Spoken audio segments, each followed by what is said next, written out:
Thank you for the generous introduction. But you may not trust Twitter, you may not trust Facebook, but this is pretty hard not to trust.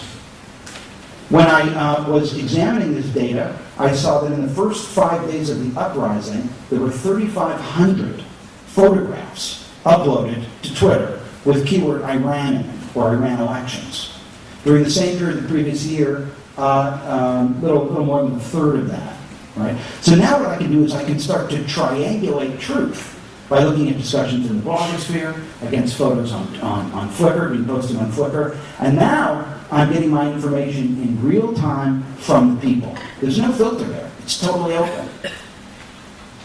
And we also see how protests use these social networks, in this case Facebook, to organize. And we get hard data on how many of them there are. So when I looked actually at this before this speech yesterday, I saw there were 117,000, almost 118,000 supporters of the Musavi page on Facebook. Around the time of the election, it spiked at around 111, so the spike is over. But that's hard data, right? So in the old days, special interests would go to the government and say, hey, these issues are very important to my voters. Well, how important are they?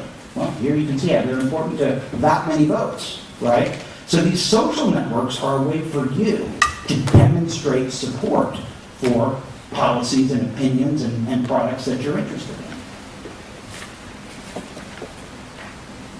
So this is the website for the Islamic Republic of Iran. When you search Iran, it's like page 8 or 9. You know things are bad when the CIA.gov page for your country outranks your own official country website in Google.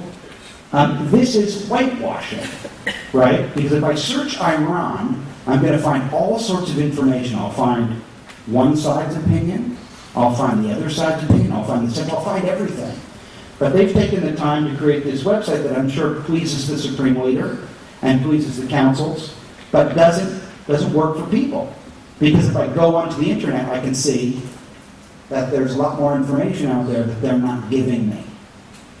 So the point I want to make here is this idea of segmented communications, this idea that, well, we don't want to put it on the website because we don't want everybody to know.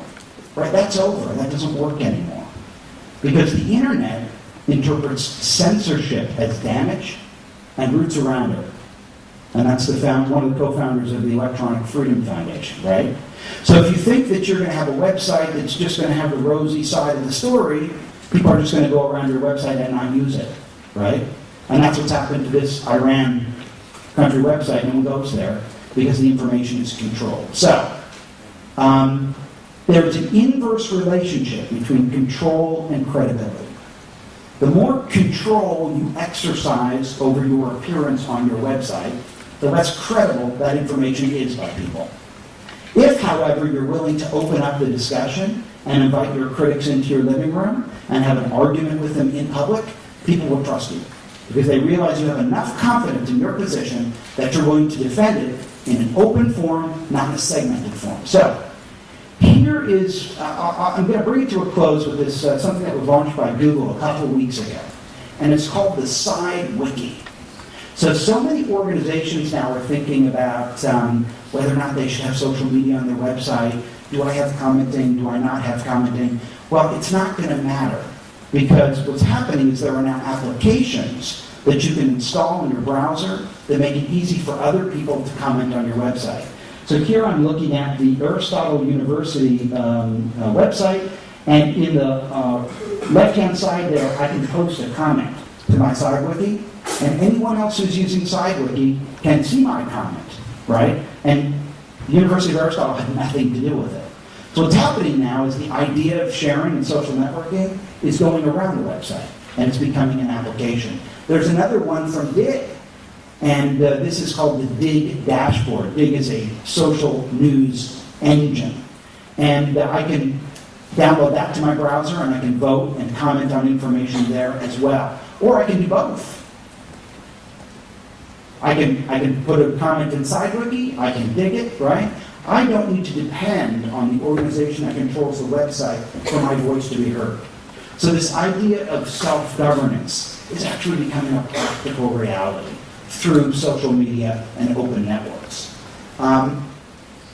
I said I was going to cover penetration, adoption, and social networking by brand. So here's the last slides I have for you. This from a organization called Universal McCann out of the UK, and a study called Wave 3. This is social media, social networking by country. And you can see the adoption rates of this research, about 12 months old at this point. But you can see where you guys are. I marked it out for you. One of the sort of common takeaways of this report was that in those countries where there's no free and open press, and the developing nations where there's no free and open press, that's where this stuff is really taking off big. This is a world map of social networks, and the green is Facebook. So you can see that Facebook is not necessarily the leader in every market. They haven't been able to go after every market. And my takeaway from this, my opinion, is that those insular countries where English is not a dominant language has presented an opportunity for competitors of Facebook to become a major force. And the last slide I'll leave you with is, what are those kids doing on Facebook? That's always the question I get from people my age. Why do they spend so much time on it? What are they doing? Well, here you can see exactly what they're doing. The first thing they're doing is they're messaging friends. The second thing they're doing is they're uploading photos. The third thing they're doing is they're finding old friends. The fourth thing they're doing is they're finding new friends. Then they're joining groups.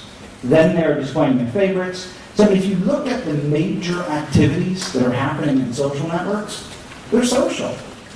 So if you think you're going to come in there and market, or you think you're going to come in there and give them the company line, you're basically going to be seen as a stalker, right? Ooh, I'm here for social reasons. Are you here to sell me a policy? What's up with that? And there are a number of critics who think that social networks will never really be profitable. Because at the heart of social networks is social interactions, and when profits became the guiding influence for social services in the US, social services pretty much folded. We don't have a lot of social services in the US because the needs of the organization outweigh the needs of the public good. So I guess the thought I'd like to leave you with, you're going to hear a lot about social media and blogging and podcasting and social search. And these channels really are exciting. They're empowering, and they give you a voice, and you can be heard. But remember, it takes time and energy to generate content. So ask yourself, can you sustain the strategy that you're going to strike out? Can you actually continue to generate the momentum and the conversation over the long haul? Because if you feel like you might not be able to, a smarter strategy might be to invite others in and let them make your content better than it is. Let them share it with their friends. Andy Warhol said, in the future, everyone will be famous in front of for 15 minutes. But the cliche in the blogosphere is that everyone's famous in front of 15 people. So how are you going to scale that if you have to communicate with millions, right? If you have to do it all yourself and go head-to-head with a million audiences of 12, you're not going to get any sleep.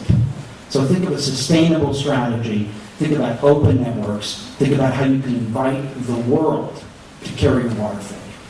Thank you.